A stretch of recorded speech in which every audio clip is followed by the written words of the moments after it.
সুপ্রিয় শিক্ষার্থী বন্ধুরা, তালুকদার একাডেমি চ্যানেলের পক্ষ থেকে তোমাদের সকলকে স্বাগতম। আজকে ভিডিওতে আমরা দেখবো অষ্টম শ্রেণীর শিক্ষার্থীদের স্বাস্থ্য সুরক্ষা বিষয়ের ফাইনাল সাজেশন। আমরা এর আগে একটি সাজেশন দিয়েছি, তোমরা সেই সাজেশন যারা ফলো করছো তাদেরকে অসংখ্য ধন্যবাদ। ভিডিওগুলো যারা বেশি বেশি শেয়ার করছো তাদেরকে অসংখ্য ধন্যবাদ। আজকে ভিডিওতে আমরা দেখার চেষ্টা করবো যে কোন প্রশ্নগুলো খুব বেশি গুরুত্বপূর্ণ এবং কোন প্রশ্নগুলো তোমাদের জন্য পরীক্ষা আসতে পারে বা আসার মতো।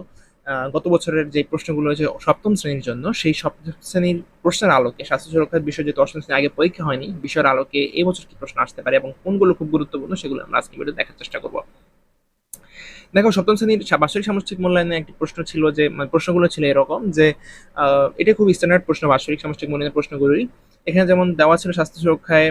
আসলে স্বাস্থ্য সুরক্ষা বিষয়টা কি? স্বাস্থ্য সুরক্ষা বিষয়টা হচ্ছে তোমার স্বাস্থ্য ভালো রাখার জন্য কি কি খেলাধুলা তুমি করতে পারো। যেমন আগে যেটা শারীরিক শিক্ষা বই ছিল সেটার অনেক একটা অংশ এখানে নিয়ে আসা হয়েছে। তারপর যেটা স্বাস্থ্যকে ভালো রাখার জন্য, নিজেকে সুস্থ রাখার জন্য কি কি জিনিস প্রয়োজন, নিজের কোন কোন নিরাপদ খাবার খাওয়া প্রয়োজন, আমরা এর আগে ভিডিওতে দেখেছি, তাই না? এর আগে ভিডিওতে আমরা যেমন জেনেছি যে স্বাস্থ্য সচেতনতায় পছন্দের ব্যক্তির কাজের প্রভাব। আমরা ধরো একটা খেলাধুলার আয়োজন করলাম, আমি যদি এখানে যেরকম দেওয়া আছে, যেমন সপ্তম শ্রেণীতে যেমন প্রশ্ন এসেছিল দাঁড়িয়াবান্ধা, বৌচি, গোল্লা ছোট ব্যাডমিন্টন খেলায় অংশগ্রহণ করবে। এরকম যে খেলায় যায় খেলায় অংশগ্রহণ করার পর তোমার কি অভিজ্ঞতা এবং খেলায় অংশগ্রহণ করার ক্ষেত্রে তুমি কি কি, এই যে খেলা যে অংশগ্রহণ করবে করার ক্ষেত্রে খেলার শুরুতে কি কি ওয়ার্ম আপ করেছো, দুর্ঘটনা ঘটলে তুমি কি কি প্রস্তুতি রেখেছো, খেলা শেষে তুমি কুল ডাউন করার জন্য কি কি প্রস্তুতি নিয়েছো এবং এগুলো কেন করেছো। আসলে মানে ওয়ার্ম আপ যে করতে হয় খেলার শুরুতে, কেন ওয়ার্ম আপ করেছো, তারপর কেন এই প্রস্তুতিগুলো নেওয়া দরকার, মানে নিজেকে সুরক্ষিত রাখার জন্য আসলে এই প্রস্তুতিগুলো নেওয়া দরকার। এগুলো তুমি আনসারে লিখবে। তুমি একটা জিনিস খেয়াল করবে, প্রশ্নগুলো কখনোই তোমাকে চাপ সৃষ্টি করবে না। এই যে মূল্যায়নগুলো তোমাদেরকে কোনো মার্কিং রাখা হচ্ছে না, গ্রেডিং রাখা হচ্ছে না, তোমাদেরকে জাস্ট প্রশ্ন করা হবে, তোমরা অ্যান্সার করবা। বই থেকে সরাসরি কোনো প্রশ্ন আসবে না, কাছাকাছি ধাপে প্রশ্ন আসতে পারে। এবং সবসময় একটা মাথায় রাখবা যে চাপ নেওয়ার কিছু নেই। সরকার চায় না যে তোমরা চাপ নাও, তোমরা ধীরস্থির ভাবে সুস্থ মস্তিষ্কে পরীক্ষা দাও। আমরা তোমাদেরকে সাজেশন দিতে চাই যাতে তোমরা চাপ না নাও, তোমরা যাতে অস্থির না হয়ে যাও, তোমরা যাতে স্থির থেকে পরীক্ষাগুলো দিতে পারো, খুব ভালোভাবে পরীক্ষা দিতে পারো। মেন্টালি কোনো প্রেশার নেওয়ার দরকার নেই, কারণ প্রশ্নগুলো কখনোই আগের মতো কোনো কিছু জানতে চাওয়া হবে না ডিরেক্টলি বই থেকে। যেমন আগে জানতে হয়তো সংজ্ঞা, এটা সংজ্ঞা লিখো, বা দাঁড়িয়াবান্ধা কিভাবে খেলতে হয় এটা লিখো। মানে তুমি যেটা সরাসরি সামনে করবা, যেটা তুমি করতে পারবা, তোমার বাস্তব জীবনে যে কাজগুলো সেগুলো আসলে পরীক্ষা আসে। যেমন এখানে যেমন প্রশ্ন ছিল সপ্তম শ্রেণীতে, এরকম প্রশ্ন এবার আসতে পারে যে খেলাধুলায় অংশগ্রহণ করলে, খেলাধুলায় অংশগ্রহণ করার পর এখানে কি কি তুমি প্রস্তুতি নিবা। একটা খেলা যদি অংশগ্রহণ করবা, যেমন ক্রিকেট খেলতে যাবা তুমি, ধরো তো ক্রিকেট খেলতে যাওয়ার সময় তোমার একটা প্রস্তুতি নেওয়া লাগবে। ওয়ার্ম আপ ছাড়া তো এই যে ইনজুরি হয়ে যায়, তাই না?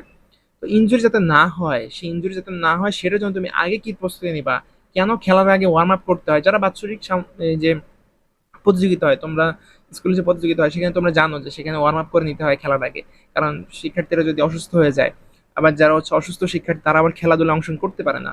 এই জিনিসগুলো তোমরা মাথায় রাখবে, এই জিনিসগুলো হচ্ছে স্বাস্থ্য সুরক্ষার বিষয়।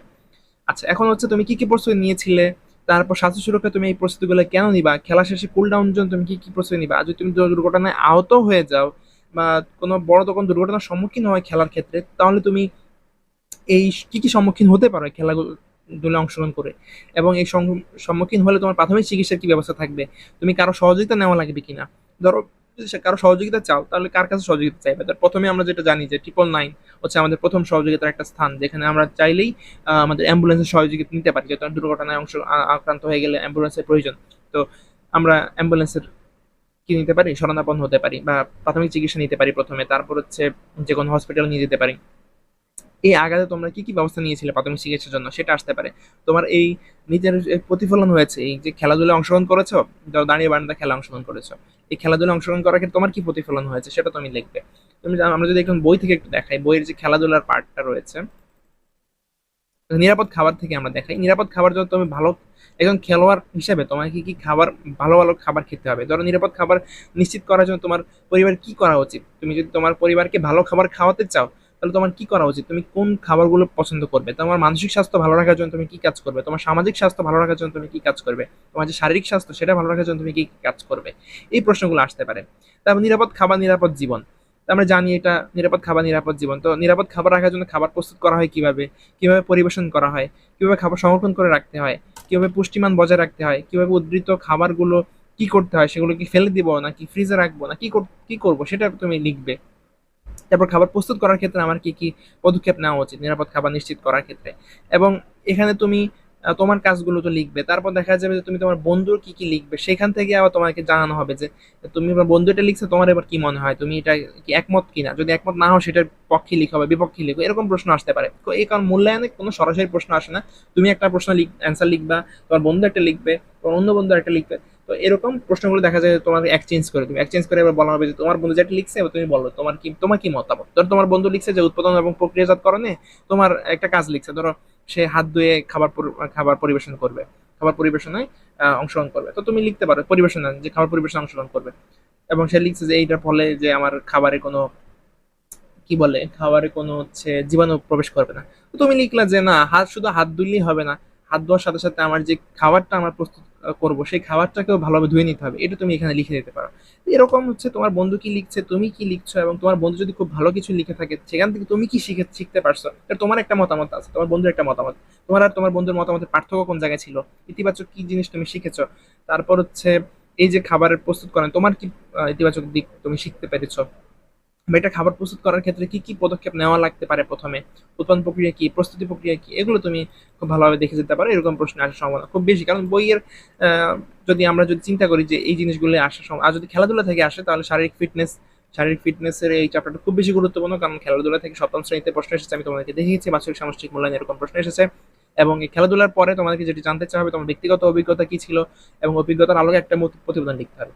এবং প্রতিবেদন নাও আসতে পারে, যে প্রতিফলন না লিখে জাস্ট 5 লাইনে লিখো বা 10 লাইনে একটা লিখো যে নিজেকে সুরক্ষিত রাখো উপায় কি, নিজেকে এই যে খেলাধুলা যে আমি খেলবো, এই খেলার ক্ষেত্রে আয়োজন করার ক্ষেত্রে আমি কি কি প্রস্তুতি নিব, আমার নিরাপদ খাবার নিশ্চিত করার ক্ষেত্রে আমি কি কি প্রস্তুতি নিতে পারি, বা এর ইতিবাচক ফলাফল কি, আর আমি যে খেলাধুলায় খেলেছে সেখানে যদি আমি আহত হতাম তাহলে সেক্ষেত্রে আমার কার সহযোগিতা নেওয়া লাগতো, বা সহযোগিতা নেওয়ার ক্ষেত্রে আমার কার কাছে যেতে হতো, এবং কৌশল ব্যবহারের ফলে আমার কি কি লাভ হবে, কোনো লাভ হবে কিনা, যদি আমি কারো কাছে যাই সেক্ষেত্রে আমার কোনো লাভ হবে কিনা, বাকি আমি যে খেলাধুলায় অংশগ্রহণ করব, সেই খেলাধুলায় ধরো দাঁড়িয়ে বান্ধা খেলায় অংশগ্রহণ করলাম, দাঁড়িয়ে বান্ধা খেলার অংশগ্রহণ করার ক্ষেত্রে আমি যে কৌশলে আমি আহ, জয়ী হতে চাই, সেই কৌশলে যদি জয়ী হতে চাই তাহলে আমার কৌশলটা ঠিক আছে কিনা, বা অন্য কৌশলে যদি আমি যেতাম তাহলে আমি কি সফল হতে পারতাম কিনা, এরকম প্রশ্ন আসার সম্ভাবনা বেশি। তবে তোমাদের মূল্যায়নে এবার কোনো কিছু নিতে হবে না, মানে ক্যালেন্ডারের পাতা নিয়ে যেতে পারো চাইলে একটা, আর ছোট ছোট কাগজ নেওয়ার এবার প্রয়োজন নাই, তোমরা এই জিনিসগুলো নিয়ে যাবে। আর যেটা বললাম যে খেলাধুলার পার্ট থেকে প্রশ্ন আসার সম্ভাবনা খুব বেশি,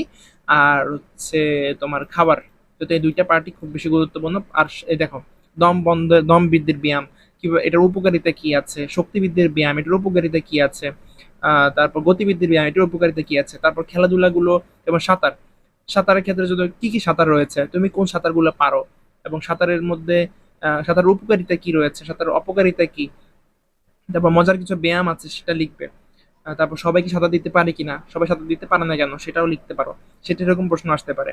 তারপরে যে সুশাসন, সুখাসন, তারপর সমাসন, ভদ্রাসন, শবাসন, এইগুলো কি, এগুলো কিভাবে করা হয়, তারপর এই যে সাঁতারের ক্ষেত্রে পানিতে ডুবে গেলে কি কি করা হতে পারে, এই যে তাৎক্ষণিক দুর্ঘটনা আমি যেটা বললাম যে কারো দুর্ঘটনা যদি পড়ে যাও তো সেক্ষেত্রে তুমি কি কি করবে, যে কোনো খেলার ক্ষেত্রে, সাঁতারও তো একটা খেলার মতোই পড়ে, একটা প্রতিযোগিতা না সাঁতার, এটার ক্ষেত্রে পানিতে ডুবে গেলে তুমি হঠাৎ করে কি করবা, সেটা তোমার কি প্রস্তুতি আছে সেটা তুমি জানতে চাওয়া হতে পারে। সাপে কাটলে তোমার কি কি করা হয়, এরকম প্রশ্ন আসতে পারে। তারপর যদি কাউকে সাপে কাটে তাহলে প্রথমে কি করতে হয়, শারীরিক ফিটনেস ভালো রাখার জন্য আমরা কি করতে পারি, ইতিবাচক কৌশল, নিরাপদ খাবার নিশ্চিত করা, এগুলোই আসলে প্রশ্ন আসতে পারে। মানে বইয়ের যদি চিন্তা করো, বইয়ের বাইরে যদি চিন্তা করো, নিজের ব্যক্তি জীবনের জিনিসগুলো দেখবে যে তোমার আশেপাশে কি জিনিসগুলো হচ্ছে বইয়ের আলোকে, আর বইয়ের যে কাজগুলো আছে কাজগুলো খুব ভালোভাবে দেখে যাবে, তাহলে আশা করছি পরীক্ষা ভালো হবে, চিন্তার কোনো কারণ নাই, ভালোভাবে পরীক্ষা দাও। আর একটা কথা মাথায় রাখবে যে প্রশ্নগুলো সরাসরি বই থেকে কোনো কিছু জানতে চাওয়া হবে না, কোনো সংজ্ঞা জানতে চাওয়া হবে না, জানতে চাওয়া হবে জাস্ট তুমি কি শিখেছো, তুমি কি জানতে পেরেছো বইটা পড়ে, বইয়ের এই অংশগুলো পড়ে আসলে বাস্তব জীবনে তুমি কোথায় কাজে লাগাবা, তোমার বন্ধু কোথায় কাজে লাগাবে, বন্ধু কি শিখেছে, তুমি কি শিখেছো, তোমার আর বন্ধুর মধ্যে কি কি পার্থক্য রয়েছে শেখার ক্ষেত্রে, এবং তোমার নতুন কি তোমার বন্ধুর সাথে আলাপ করে নতুন কি কৌশল তুমি আজকে শিখতে পেরেছো সেটাও তোমার জানতে চাওয়া হতে পারে। এরকম জিনিস দেওয়া হবে। নিজেকে সুরক্ষিত রাখার ক্ষেত্রে আমরা কি কাজ করতে পারি, আমরা ভালো কাজ করার ক্ষেত্রে আমরা কি কাজ করব, প্রাথমিক চিকিৎসার ধরো তুমি দিতে জানো না, তোমার বন্ধু প্রাথমিক চিকিৎসা দিতে জানে যে কেউ প্রাথমিক চিকিৎসা নিতে হয়, তো তুমি যে তার থেকে এটা জানতে পারছো, এটা তোমার নিজেকে সুরক্ষিত রাখার একটা উপায় হয়েছে না, কারণ তুমি যদি হঠাৎ করে অ্যাক্সিডেন্ট করো, আল্লাহ না করুক, তখন তোমাকে নিজেকে সুরক্ষিত রাখার জন্য ধরো তোমার হাত কাটে গেছে, তোমার সাথে সাথে তোমাকে ব্যান্ডেজ করতে হবে, প্রাথমিক চিকিৎসা নিতে হবে, তো এই জিনিসটা তুমি কিভাবে নিতে পারো, এটা তোমার কাছে জানতে চাওয়া হবে। আশা করছি শিক্ষার্থী বন্ধুরা বুঝতে পেরেছো। ভিডিওটি যারা দেখছো তারা চাইলে কমেন্ট সেকশনে জানাতে পারো ভিডিওটি কেমন লেগেছে, আর ভিডিওটি বেশি বেশি বন্ধুদের শেয়ার করে দাও যাতে তোমার বন্ধুরা থেকে উপকৃত হতে পারে। কে কোন জেলা কে কোন স্কুল থেকে ভিডিও দেখছো সেটা চাইলে কমেন্ট সেকশনে জানিয়ে দিতে পারো। আসসালামু আলাইকুম।